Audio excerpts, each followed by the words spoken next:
Making selections in Photoshop is one of the most important skills that I will teach you this semester. It's really important because it allows you maximum creative freedom. You'll be able to composite images together. You'll be able to take a person off of one background and put them on another background. You'll be able to take part of the image and blur it to make it less of a focal point, to bring the focus right into that area that you want it to be in. You'll be able to select part of an image in order to change the coloring on that part of the image. Hugely important. So there are huge changes now with Photoshop CC 2015.5. This upgrade is really recent as I'm making this video, and big changes in the way that you make selections and how well Photoshop works. It's a big improvement, and it seems to work so much better than previous versions, which work so much better than anything prior to CC. If you're still working with CS6 or previous to that, this will not work at all for you. You're going to be stuck with some of the older selection processes. You can look at the quick selection pre-CC 2015.5 video for that, but I would really recommend that you upgrade to the latest version. It's going to save you a lot of time and make your workflow much quicker and easier.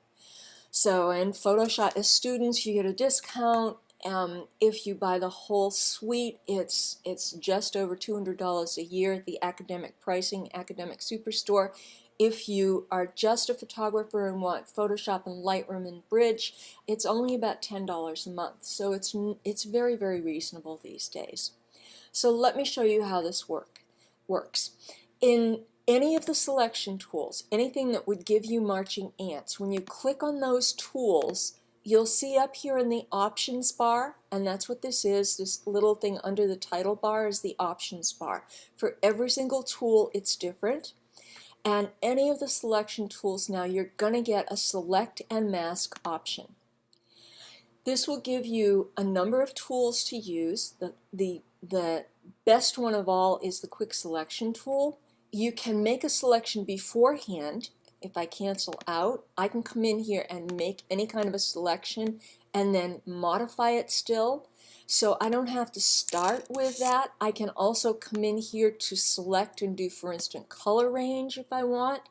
And I'll talk about that a little bit more later. But you don't have to use one of these to start. You can start instantly with select and mask. Up here you have the quick selection tool. And the way that works is you just run it over the portion that you want to keep, and the part that you don't want to select is left out.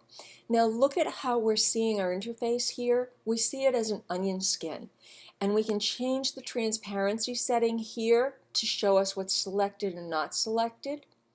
So if I leave it around 20%, which seems to be the one that pleases most people, I'm going to make my brush a little bit bigger, and I'm just going to brush inside of her area, the part that I want to keep. I'm going to stay away from, it's clicking everything now because those are fairly similar colors. So when it does that, just use your Option on the Mac or your Alt on the PC and run over the edges of her hair. And you notice I'm coming in to her hair wherever there's background, right here for instance, wherever there's background showing through, I want that part not to be part of my initial selection.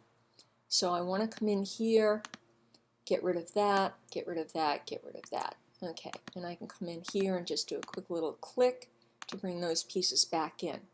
Okay, so that's our initial selection. Those are the easy parts, the parts that are really solid. Now I want to use my edge detection brush, which is the second tool up here.